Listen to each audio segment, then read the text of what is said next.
He said it like he was daring me to breathe without his permission. "Go ahead, walk away. You wouldn't survive a week without this family." The words were still vibrating in the kitchen air when I set the keys on the marble counter.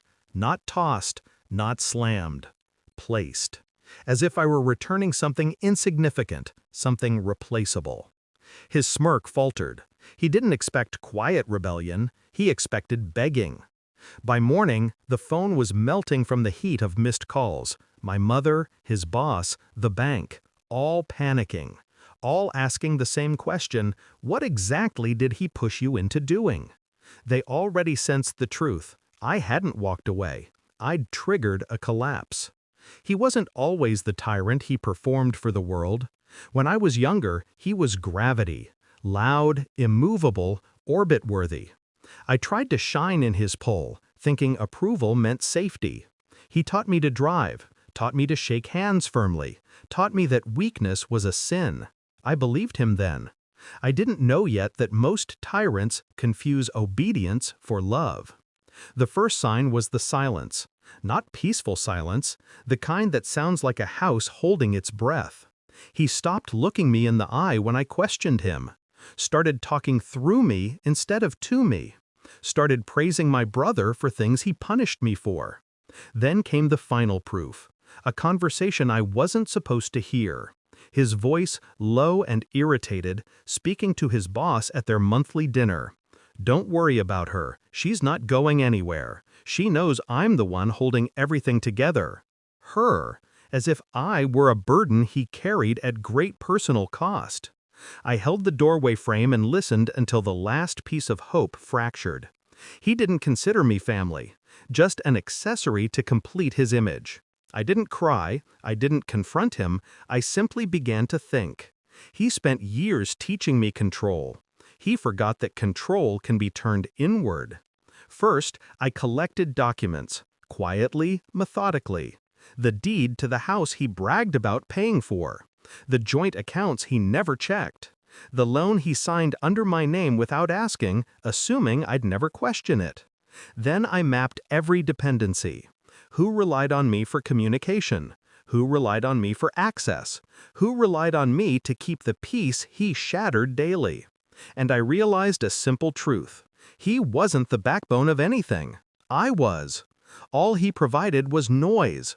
I provided structure. So I decided to remove myself. Let gravity fail. I waited for the right moment.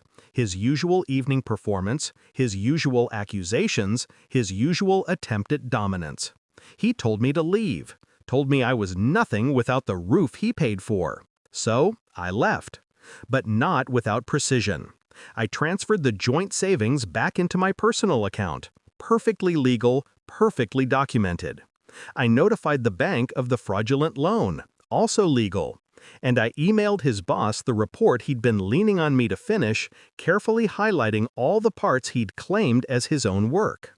Then I dropped the keys, walked through the door, and watched the world tilt behind me. The next morning, the calls flooded in. My mother's voice trembled. His boss demanded answers. The bank asked about sudden inconsistencies. All threads connected to him. All threads I'd quietly been supporting. And when they pulled on them, the web collapsed. He tried calling too. Twice, then 6 times, then 20. I didn't pick up. Not out of anger, out of liberation. He finally showed up at my new door, breathless, sweating, eyes wide the way a predator looks when it realizes it has become prey. "What did you do?" he rasped. I let him stand there in the hallway, drowning in the consequences of his own arrogance. "Nothing you didn't dare me to," I said. His face crumpled, not in sadness, but in realization. The empire he thought he built was scaffolding I had been holding up with both hands. And now I wasn't there. He called me ungrateful. I called him predictable. He begged. I closed the door. When the latch clicked, something in me settled, like a puzzle piece finally snapped into place. I didn't burn the bridge. He did. I just stepped back and let him watch it collapse.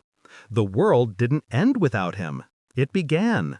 And every time the phone buzzes now with another frantic message asking what I pushed her into doing, I almost laugh, because they still don't understand. He didn't lose me because I left. He lost me the moment he believed I couldn't.